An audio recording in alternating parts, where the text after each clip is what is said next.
เขาจะมาเห็ดปลาแห้งกันเนาะวัตถุบุ้มีอย่างไรก็มีแต่ปลามีดพายเขียงขาดารานี่ก็อยู่หลังบ้านเขาเองเนาะรถซอกเก็ตมันเนาะมันก็ซอกเก็ตเนาะมันก็มีแต่ปลาสลังมาเลยปลาสลังแล้ว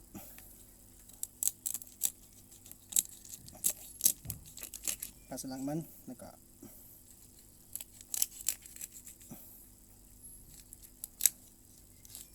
อันนี้เนาะผีออกเนาะก็เอือบมาเนาะขี้ออกเอาขี้ออก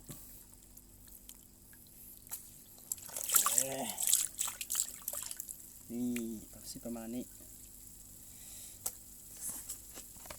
อันนี้กับปลาไปใส่หมองเองเนาะ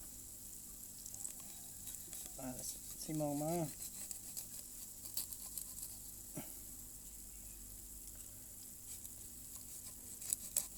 กรณีจะกินปลาแห้งเด้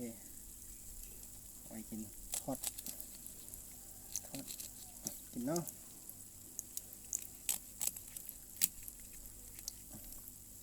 คลิปนี้ก็เป็นการที่แบบใช้ความให้กับสัตว์เนาะโดยการฆ่าหรือว่าหั่นมันเนาะแยกส่วนโอ้ยเดี๋ยวดีไปเลยเนาะขี้ออกคือเก่า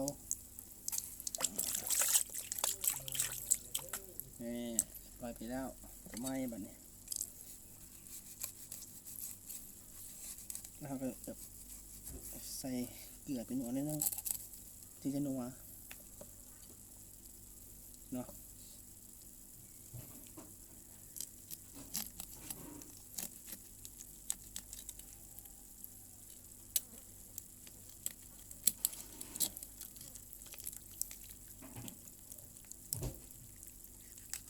เช็ดเองกินเองแซ่บเอง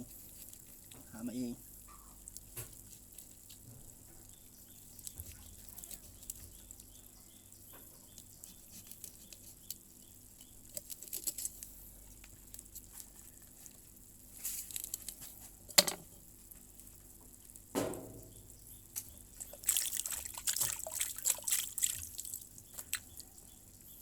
โอเค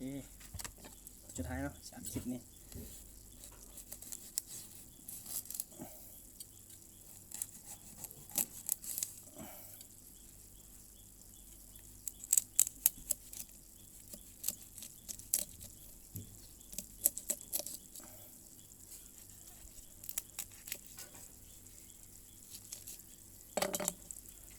ก็บ่ยากไปเนาะ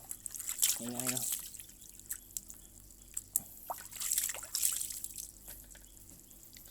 โอเคสำหรับคลิปนี้ก็จบเพียงเท่านี้เนาะสืบต่อ